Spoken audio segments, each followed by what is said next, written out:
What is going on, guys? Josiah LaRue here, and today we're going to be talking about some of the latest news and technology. So let's do this.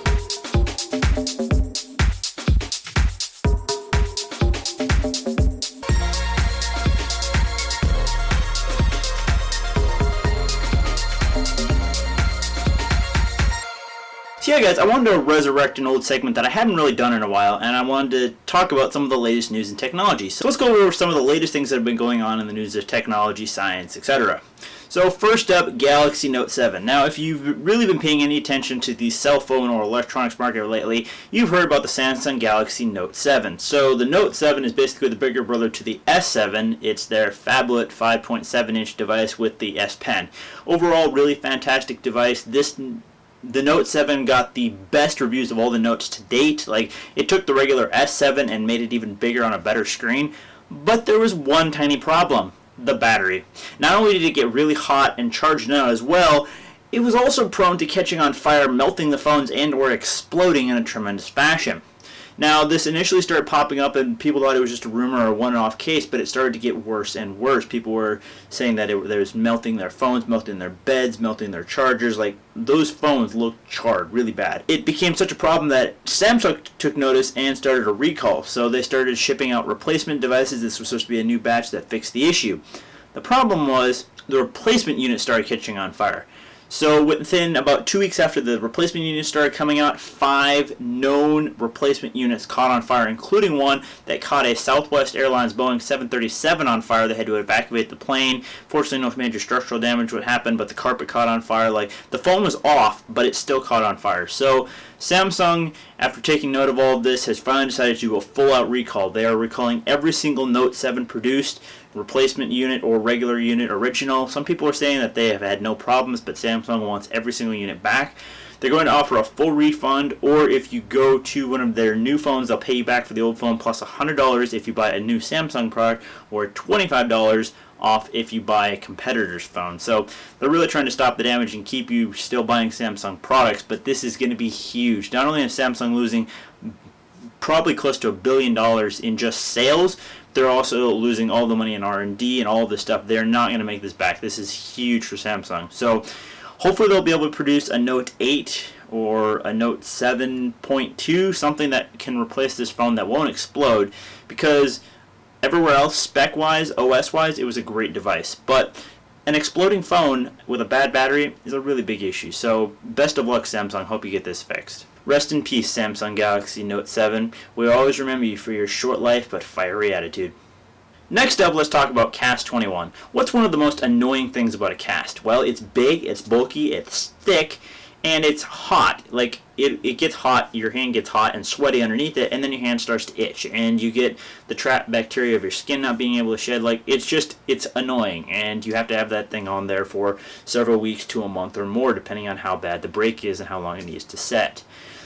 Cast 21 is a very interesting new developmental lab who is designing a brand new cast that is pretty revolutionary. Instead of being a full-on hard case, it's actually a metric of wrapped tubes in certain lengths that can be adjusted or cut depending on how your needs. They demonstrated it as breaking like a wrist or finger or whatever, but it wraps around your hand and fingers, down your wrist up to here.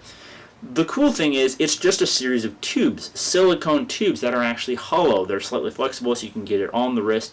And once the appendage is set in the right position that they want it to be in for it to heal, then you inject 2 different composite materials of a gel-like material and inject them into all of the tubes. Once they completely fill the tubes up and expanded, they quickly harden, making it rock hard just like a regular cast. And the beauty of it is, because it is a tubular network, you don't have your entire arm or hand covered, just tubes that run around that are holding your hand or arm or whatever body appendage in place while it heals. So you have the areas where you can itch or scratch your skin if necessary, and also because it is silicone encased, it is waterproof, so you can shower with it as necessary. Now, unfortunately, don't get too excited yet, kids. If you break an arm, you're not going to be having this anytime soon. CAS-21 has created these developmental prototypes and have demonstrated them to be working. However, they have not started human trials yet. Hopefully with backer money they'll be starting that late next year and hope to get it out in the field within the next 2 years. So it'll still be a little bit, but it's cool to see medical technology advancing to the fact that we don't have to have the old plaster of Paris type cast that we've had for decades, and now finally a newer system that I would say could even be deployed in the field. Just slip on this adjustable mesh, have a doctor set your arm, quick inject the tubing, have them swell and dry quickly, and you got an instant cast. Plus, it's a lot more compact and you can take it in the field. So it's cool to see medical technology increasing. So go CAS-21, can't wait to see that in the future. And finally, let's talk about Tesla. Tesla, I have talked about them before with their new Model X and their new Model S cars, the Model P. Like, Tesla is becoming a full-out auto manufacturer. Tesla, the brainchild of technology billionaire and entrepreneur, just an amazing guy, Elon Musk, came out in about 2012 with the Tesla Model S. Since then, they've introduced several models of the S, the P, and the X, their new SUV, the fastest SUV to date, and it is amazing. But what's even more impressive is sales numbers. In the third quarter last year alone, Tesla outsold every other luxury car manufacturer in the United States. The closest manufacturer in second place was Mercedes-Benz with their S-Class, and they only sold about half. Tesla sold over 9,000 units of their Tesla Model S alone in the third quarter last year, with Benz coming in at about 4,500 and everyone else selling around 2,000 units or less. So this is good, and it shows promise. While Tesla has not hit the mainstream market yet, this is still technically a luxury car. You are looking at, close to $100,000 for this car. It's not a cheap, but it's showing that people want it. It's the most popular luxury car to date. And that shows that people are getting on board with electric cars and want electronic vehicles.